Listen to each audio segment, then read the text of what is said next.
નમસ્કાર મિત્રો આપની સાથે હું છું પિનલગીરી ગોસ્વામી।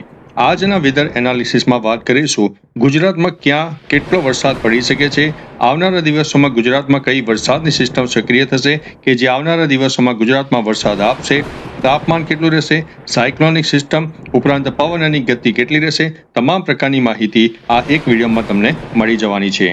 મિત્રો આજે તારીખ થઈ ગઈ છે 23 જુલાઈ 2026। મહત્વની વાત છે કે આજે ગુજરાત ઉપર એક મોટી વરસાદની સિસ્ટમ સક્રિય થઈ છે જે ગુજરાત સહિત રાજસ્થાનના અનેક ભાગોને પ્રભાવિત કરી શકે છે। મહત્વનું છે કે ગત 24 કલાકમાં સુરત સહિત દક્ષિણ ગુજરાતના અનેક ભાગોમાં મુશળધાર વરસાદ થયો અને હજુ પણ દક્ષિણ ગુજરાતના અનેક ભાગોમાં રેડ એલર્ટ આપવામાં આવ્યું છે। હવે મિત્રો વિસ્તારથી વાત કરીએ તો ગુજરાતમાં ક્યાં વરસાદની શક્યતા વધુ રહેલી છે। અત્યારે ધીમે ધીમે મિત્રો વરસાદી માહોલનો એક વાતાવરણ ઊભું થયું છે। કચ્છના થોડાક જિલ્લામાં વરસાદ થોડો ઓછો રહેશે, બાકી દક્ષિણ ગુજરાત હોય, સૌરાષ્ટ્ર હોય, મધ્ય ગુજરાત અને ઉત્તર ગુજરાતના અનેક ભાગોમાં વરસાદની હેલી આપણને જોવા મળનારી છે। એક નંબર ઉપર મિત્રો આપણે અત્યારે કહી શકાય કે દક્ષિણ ગુજરાતને ગણીને ચાલવાનું રહેશે કે જેમાં રેડ એલર્ટ આપવામાં આવ્યું છે। હવે મિત્રો સિસ્ટમની વાત કરીએ તો ઈસ્ટ વેસ્ટ સુપર ઝોન સક્રિય થયું છે, સુપર વેસ્ટ ઝોન સક્રિય થયું છે। ઉપરાંત મિત્રો સાયક્લોનિક સિસ્ટમ પણ સક્રિય થયું છે, જેના ભાગરૂપે કહી શકાય કે ગુજરાતમાં એક વરસાદી માહોલ આપણને જોવા મળ્યો છે। બીજી તરફ ભેજનું પ્રમાણ પણ વધારે જોવા મળી રહ્યું છે। તાપમાનની વાત કરીએ તો તાપમાન 20 થી લઈને 28 ડિગ્રીની આસપાસ આપણને જોવા મળી શકે છે। હવે વાત કરીએ તો ગુજરાતમાં ક્યાં કેટલી વરસાદની શક્યતા છે અને પવનનું પ્રમાણ કેટલું રહેશે। પવનનું પ્રમાણ મિત્રો 45 થી લઈને 65 કિલોમીટર પ્રતિ કલાકની ઝડપે પવન ફૂંકાઈ શકે છે। હવે વાત કરીએ તો વરસાદની અગત્યની આગાહી દક્ષિણ ગુજરાતમાં ખાસ કરીને મિત્રો સુરત, વલસાડ, નવસારી, ડાંગ, તાપી અને ભરૂચના અનેક વિસ્તારમાં ભારે અતિ ભારે વરસાદની સંભાવના છે, જેમાં 4 ઇંચથી લઈને 8 ઇંચ કરતાં પણ વધારે વરસાદ થઈ શકે છે। બીજી બાજુ મિત્રો સૌરાષ્ટ્ર અને કચ્છની પણ વાત કરીએ તો રાજકોટ, જૂનાગઢ, જામનગર, ગીર સોમનાથ, અમરેલી, દેવભૂમિ દ્વારકા અને ભુજમાં હળવા મધ્યમ વરસાદની શક્યતા, તો સૌરાષ્ટ્રના કોઈ વિસ્તારમાં ભારે વરસાદની શક્યતા રહે છે।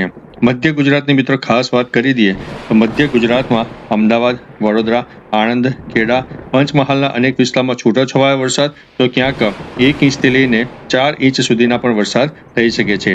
એટલે આપણને એક મિક્સ બોન્ડિંગ આપણને જોવા મળશે, કોઈ વિસ્તારમાં હળવો તો કોઈ વિસ્તારમાં હળવાથી થોડો ભારે વરસાદ થઈ શકે છે। ઉત્તર ગુજરાતની પણ વાત કરી દઈએ તો મિત્રો મહેસાણા હોય, બનાસકાંઠા, પાટણ, સાબરકાંઠા અને અરવલ્લીના મોટા ભાગના વિસ્તારમાં હળવો મધ્યમ વરસાદ અને કોઈ સિસ્ટમ સક્રિય વધુ થાય તો જે તે વિસ્તારોમાં થોડો વધુ વરસાદ થઈ શકે છે। એટલે ઓવરઓલ સાર્વત્રિક વરસાદનો માહોલ આપણને જોવા મળનારો છે। હવે મિત્રો એક વેધર ચાર્ટના આધારે તમને સમજાવવાનો પ્રયત્ન કરીશું। અત્યારે મિત્રો ખાસ કરીને કહી શકાય કે અરબી સમુદ્રના ભેજવાળા પવનો ગુજરાતને જોરદાર મળી રહ્યા છે અને એક લો ક્લાઉડ ફોર્મેશન ખાસ કરીને સર્જાયું છે, જે મહત્વની વાત છે। મિત્રો ભેજવાળા પવનો અને લો ક્લાઉડ ફોર્મેશન ખૂબ જ જરૂરી છે અને અરબી સમુદ્ર સક્રિય થઈ ચૂક્યો છે, જેના ભાગરૂપે થઈને ગુજરાતમાં વરસાદની શક્યતા વધુ દેખાઈ રહી છે।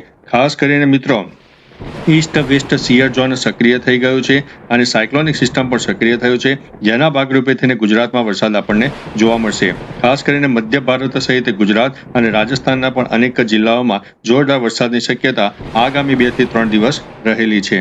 મિત્રો ખાસ કરીને પવનની ગતિ તો થોડી વધુ છે, તે દરિયાકાંઠાના જે વિસ્તારો છે તેમાં માછીમારોને દરિયો આગામી 5 દિવસ ન ખેડવા માટે પણ અમારા ચેનલ વતી અપીલ છે। હવે મિત્રો તારીખ પ્રમાણે તમને જણાવીએ તો આજે દક્ષિણ ગુજરાતને 1 નંબર ઉપર ગણીને ચાલવું, મધ્ય ગુજરાતને 2 નંબર ઉપર ગણીને ચાલવું, સૌરાષ્ટ્રને 3 નંબર, ઉત્તર ગુજરાતને 4 નંબર અને કચ્છને 5 નંબર ઉપર ગણીને ચાલવું, જેમાં વરસાદની તીવ્રતામાં આપણને આ રીતે સુધારા વધારા જોવા મળી શકે છે। હવે તમને એક સ્ક્રોલિંગ ડાઉનના માધ્યમથી તારીખ પ્રમાણે સમજાવવાનો પ્રયત્ન કરીશું। અત્યારે તમને પ્રથમ 23 તારીખની આગાહી બતાવી દીધી। આગામી તારીખ 24 તારીખે કેવો માહોલ રહેશે। 24 તારીખે મધ્ય ગુજરાતમાં ખાસ કરીને અનેક ભાગોમાં અતિભારે વરસાદ થાય, પંચમહાલ, મહીસાગર, દાહોદમાં ભારેથી અતિભારે વરસાદની સંભાવના રહે છે। ઉત્તર ગુજરાતના પણ મહેસાણા, સાબરકાંઠા, બનાસકાંઠાના પણ અનેક ભાગોમાં ભારેથી અતિભારે વરસાદની સંભાવના છે, જેમાં 4 ઇંચથી લઈને 8 ઇંચ સુધીના વરસાદ કોઈ વિસ્તારમાં થઈ શકે છે। ત્યારબાદ મિત્રો 25 તારીખે પણ ઉત્તર ગુજરાત સૌથી વધારે એક્ટિવ રહેશે, મધ્ય ગુજરાત પણ એક્ટિવ રહેશે, રાજસ્થાનના પણ અનેક ભાગોમાં જોરદાર વરસાદની શક્યતા દેખાઈ રહી છે. ત્યારબાદ મિત્રો તારીખ 26 તારીખે પણ ઉત્તર ગુજરાત સહિત મધ્ય ગુજરાત અને રાજસ્થાનના પાકિસ્તાન બોર્ડરીય વિસ્તારો હોય ઉપરાંત કચ્છના પણ અનેક જિલ્લાઓમાં હળવો મધ્યમ વરસાદ, કોઈ જગ્યાએ મધ્યમથી થોડો વધુ વરસાદ થઈ શકે છે.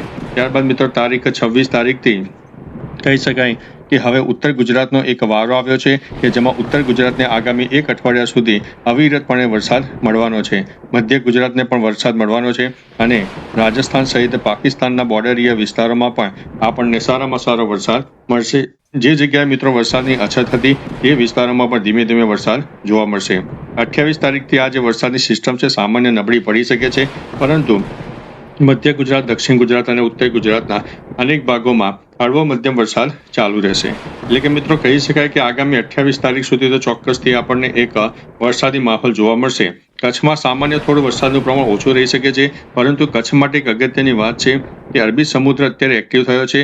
જો ભેજવાળા પવનો અને લો ક્લાઉડ ફોર્મેશન જે તે વિસ્તારમાં સર્જાઈ જાય, એટલે કે લોકલ ડેવલપમેન્ટ સર્જાઈ જાય, તો કચ્છમાં પણ ભારે વરસાદ થઈ શકે છે. આ આગાહી કોઈએ નહીં આપી હોય, પરંતુ આ જે સિસ્ટમ છે પવનોને આધારિત હોય છે અને જો લોકલ ડેવલપમેન્ટ સર્જાઈ ગયું તો કચ્છના પણ અનેક જિલ્લામાં 1 થી લઈને 4 ઇંચ સુધીના વરસાદ થઈ શકે છે. બાકી મિત્રો તમારા વિસ્તારમાં વરસાદનું પ્રમાણ કેવું છે, વરસાદ કેટલા ઇંચ પડ્યો, નુકસાની થઈ છે કે નહીં, તમામ પ્રકારની માહિતી નીચે કમેન્ટમાં આપજો જેથી અન્ય મિત્રો પણ જાણી શકે. તો ચાલો મિત્રો ફરીથી દેશ અને દુનિયાના તાજા સમાચાર અને વરસાદની નવી આગાહી લઈને મળતા રહીશો. ત્યાં સુધી અમને રજા આપશો. નમસ્તે.